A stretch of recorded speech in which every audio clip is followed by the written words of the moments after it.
I am Ferdinand Marcos, and I am the President of the Republic of the Philippines. I stand today on behalf of 110 million Filipinos. Hello people and hello universe, it's me again. Shoutout sa inyo mga kababayan. Nako po, naloko na. Si Garutay mga kababayan. Absent sa Senado at saka sa Kongreso. Nako po. Ay nako, ewan ko na lang. But anyway guys, shoutout sa inyong lahat. Hello sa mga Marcos loyalists and supporters. Yan po ang sekretary ng DepEd nyo. Ay pinapatawag po siya upang ayusin or pagtulungan ang problema sa DepEd. Well, anyway, ang sinabi po ng Impact Leadership dito at basahin po natin mga kababayan. Akala ko ba most trusted dito? Most trusted and top performance, busy. Presidente Education Secretary Sara Duterte. Ang sinabi po dito ng Impact Leadership mga kababayan, was notable absent from the briefing held by the Department of Education and DepEd with the House Committee on Basic Education on Monday, April 29. Her absence was also noted during the public hearing on the Senate Committee on Basic Education on Tuesday, April 30. Absent po siya sa Kongreso noong April 29. Absent din po siya sa April 30. Dito naman sa Senado. Nako, ewan ko na lang. The House Committee, chaired by Pasig City Lone District, Ramon Romulo, had a comprehensive agenda which included the DepEd briefing on the implementation progress of DepEd Order number 2 sa 2024, S2024, entitled Immediate Removal of Administrative Task of Public School Teacher. Agay, nako. Alam nyo, maganda ito na pag-usapan nila. Kausapin mismo ang sekretary ng DepEd para malaman kung ano ang dapat solusyon or ano ang solusyonin sa mga paaralan na dapat ayusin sa buong region ng Pilipinas. Pag-usapan ang problema sa DepEd sulbahin, ano ba dapat gawin, bakit kailangan niya pang mag-absent. Kasi mga kababayan, napaka-importante di ito sapagkat nakasalalay dito ang mga estudyante ng Pilipinas. 'Di ba? Alam nyo, sa totoo lang, kahit saan ang gulo, maraming mga netizen na nagsasabi mas maganda mag-resign ito, no? Palitan talaga ng pinakamagaling na secretary DepEd. Kasi alam nyo bakit mga kababayan? Ang daming problema ng mga school sa buong region sa buong Pilipinas, sa bawat region nga ay dapat tutukan kasi mga besa, kung tutuusin sa isang region, maraming paaralan yan. Maraming problema ang bawat paaralan, dapat yun ang tutukan at titingnan. Kung ano man mga kababayan ang dapat ayusin o i-improve, no? Ang gagawin ng DepEd Secretary sa mga schools, di ba? O ano naman ang development or nagagawa niya sa kanyang pamumuno. Agay, nako. Ito ba ang gusto nyong magiging pangulo? Di ba? Most trusted ito. Ang taas nga ng survey niya bakit ganito mga kababayan? Kaduda-duda yata yung mga survey nyo Magsusurvey kayo halos buwan-buwan. Hindi gano'n na magsubre. Once in a blue mo dapat. Parang ano na yan advertising sa TV yung ginagawa nyo. Ano yan? Nagmamind condition kayo sa mamayang Pilipino, hoy. Kilalang kilala ng mga pamilya na yan. Mas malala sa malala. Agay. Ang sinabi dito guys. Additionally, discussion were held on the Basic Education School Calendar and interagency briefing regarding the progress of Implementation Republic Act RA number 11650. Or the instituting a policy of inclusion and services for learners with disabilities in support of Inclusive Education Act. Ang daming dapat pag-usapan mga kababayan. 'Di ba? Lalo na itong back to normal yung pasukan. June and August ba yan? Yes. Tama ba ako mga kababayan? Ibabalik sa dating dating buwan ang pasukan ng June.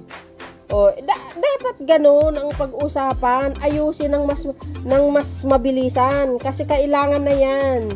O, bakit kailangan niya po mga kababayan ng mag-absent? Hindi po maganda itong ginagawa ni Madam Sara. Sayang lang ang pagiging sekretary niya. Naku, kung maganda ang performance nito bilang sekretary, ay, malamang guys may chance ito mananalo. Huwag niyo sasabihin sa amin, dumipindi kayo sa mga survey. May duda naman yung survey nyo. Halos buwan-buwan kayo nagsusurvey Imamamain kondisyon nyo yung taong bayan. Oy, hindi bobo ang taong bayan, hindi estatwa. Alam na nila kung ano ang nangyayari. Sos, Maria Joseph kayo. Kaya ito magiging pangulo nyo. Ay, maawa kayo sa Pilipinas, no? Sabi po dito, meanwhile, the Senate Committee chaired by Senator Gatchalian focus on exploring the impact of extreme heat on class conduct in the transition to alternative delivery modes. Biro nyo guys, kailangan ng pag-usapan yan kasi ang init ng panahon ngayon. Ano ba ang dapat gawin? O kailangan bang half day or home study na lang? Parang ganon, hindi natin alam. Dapat ito, mahalaga ito, sumisipot si Sara Duterte sa mga ganyang klaseng pag-uusap. So, baka ayaw niyang tanungin. Baka mamaya, tatanungin siya, ano ba ang development? Ano ba ang improvement sa DepEd? Ano ba ang nagagawa nyo? Wala sa may sasagot. Di nga. Diba? Yan ang mahirap guys Ito si Sara Duterte, mabilis lang ito pagdating sa rally pasilpi-silpi pa Magaling ito pag sa TikTok, mabilis. Mabilis ito magparinig sa social media. Ang kumakalaban ng confidential ng bayan ay kalaban ng bayan. Ayun ba yung sinabi niya? Yan ang pinakaugat kung kaya nandagkanda gulo-gulo, bisto-bisto na. Di ba? Tingnan yung ewan ko. Kayo mga kababayan, anong sa palagay nyo dito sa sekretary na ito? Senado at ang Kongreso hindi sumipot. Ay sus, Maria Joseph. Alam nyo, Mr. President, kung ako sa inyo, tanggalin nyo itong sekretary nyo sa DepEd. Alam nyo, mga kababayan, pinakamalaking budget sa kaysaysayan ng mundo ng Pilipinas. ang DepEd. Totoo naman, di ba? Silang pinakamalaking budget. Bakit ganito ang nangyayari? Tinanong ko dito sa isang ina, kumusta ba yung school? Mayroon ba kayo bagong books? Sabi niya, wala. Ano bang nangyari? Uy, nako, ewan ko na lang sa inyo. Alam nyo, guys, sa totoo lang, hindi naman ako teacher, pero nakikita ko maraming problema ang bawat paaralan sa bawat region ng Pilipinas. Kailangan yan dapat ang tutukan nila.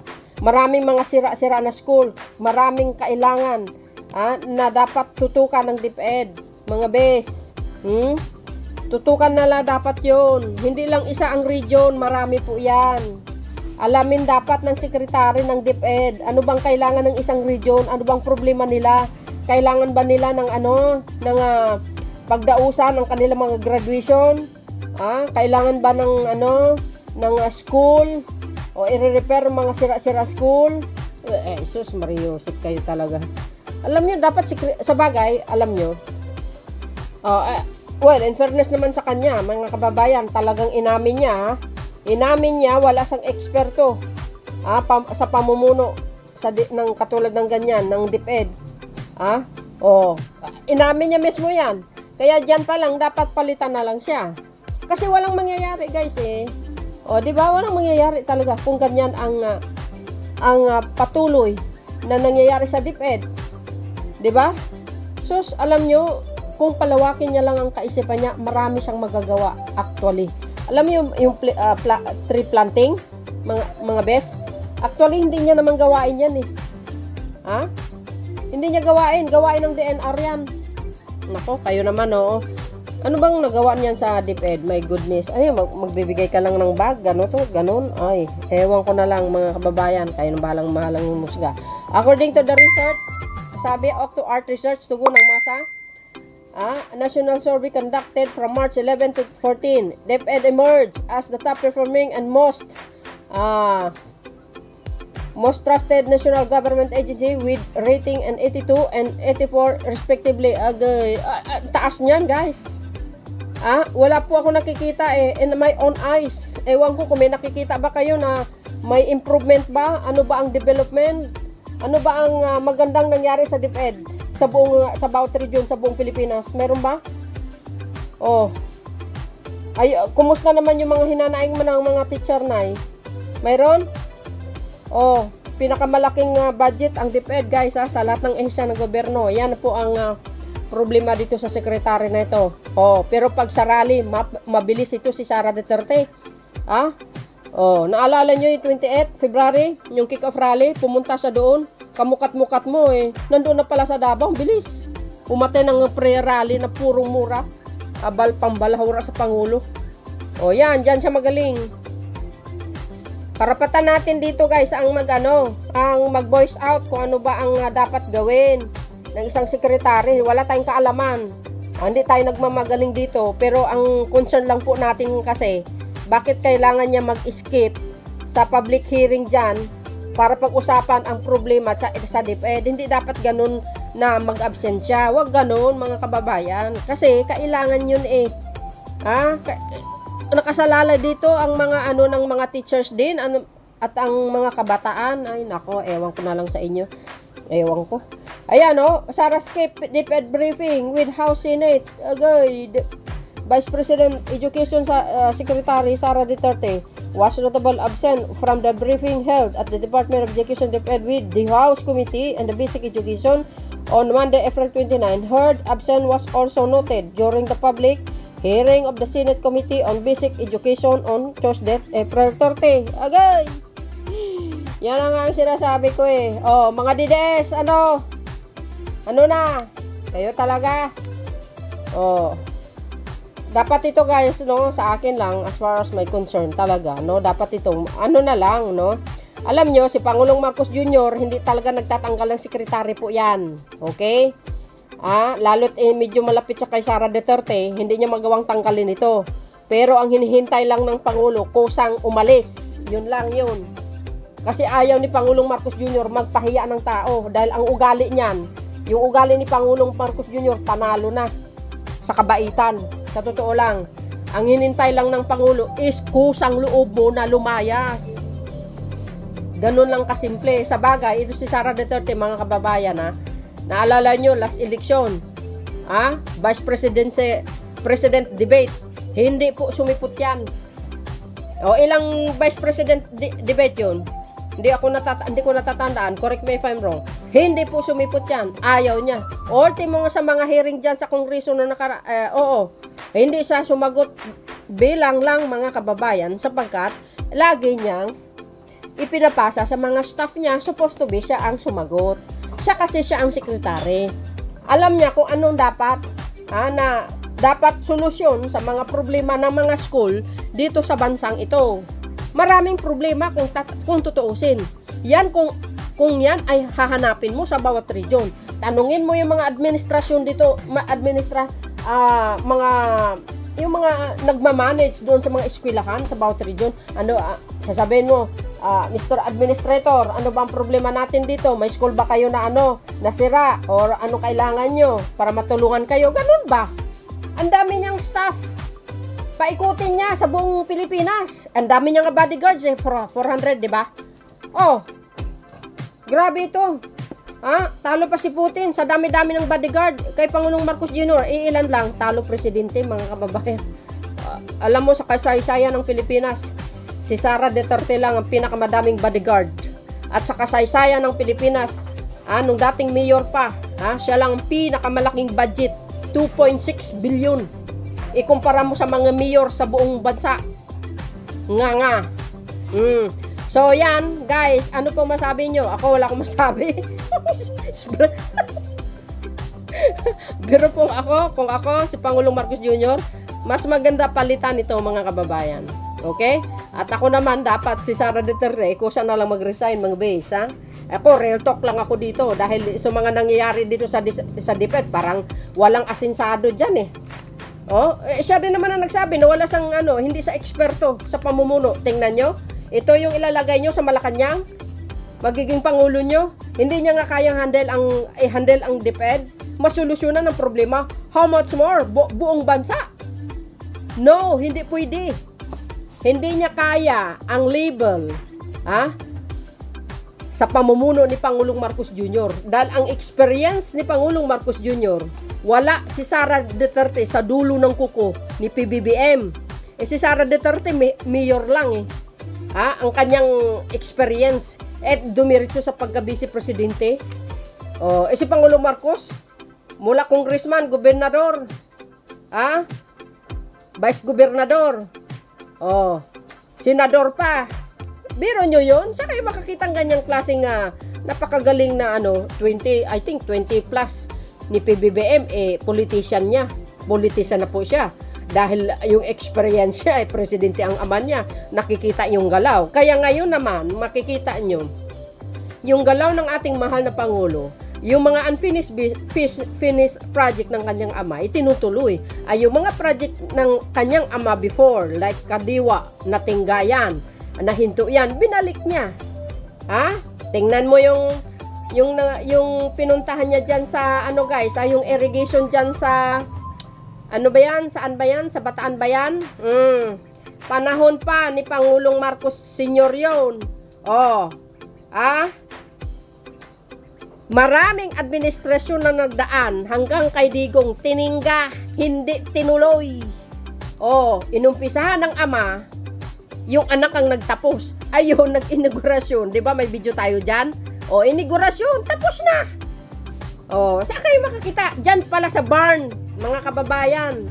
Correct me if I'm wrong. Yes, sorry po Dyan po sa barn. Sa Pikit, Cotabato pala. See? Numpisa ng ama, tinapos ng anak. Saan kayo makakita ngayon? Anong sinabi ng mga taga Pikit, Cotabato? Makakaranas sila ng kaginhawaan. 4,000 ang makakinabang doon ng mga magsasaka. 9,000 hectares ba naman yan ang lawak niyan, mga bes. Milyon or bilyon ba yan? Saan kayo makakita? Hindi nyo kaya si Pangulong Marcos Jr. pero ang lakas loob nyo magsabi na mag-resign siya. What? Tapos ipapalit nyo yung hilaw-hilaw na walang nang kaalam-alang sa pamumuno. Itigil-tigilin nyo yung mag-sorbe-sorbe. Nahahalata tuloy kayo. Kaduda-duda yung mga servinyo. Halos every month naman nagsusurvey kayo. Nagmamain kondisyon kayo. Ginagawa yung advertising para makuha ang buong simpatya ng mamayang Pilipino. Kumusta naman ang secret deal? Yung aman niya. Kumusta naman kayo 125 na natatapos lang sa 11 days? Kumusta naman 2.6 billion na kanyang pundo? See? Ay, sus. Kumusta na kaya yun? Lumubong utang ng Pilipinas. Ay, nako. Ako, talaga naman, siyempre, concern lang tayo sa ating bansa. So, kailangan natin itong, dapat yan, magiging masipag kayo. Sa lahat yata ng sekretary ni Pangulong Marcos Jr., si Sara Duterte yata ang walang improvement sa pamumuno, guys, Well, ayan ay sa aking kaisipan lamang, So yun guys, maraming salamat sa inyong watching. Kayo na pong balang musga kung anong dapat ihusga dito. See you again on my next upload video. Bye bye bye and babos. God bless Philippines. Bato-bato sa langit. Ang tamaan huwag magalit. Pag-inggit, pikit. Ay nako, ewan ko sa inyo.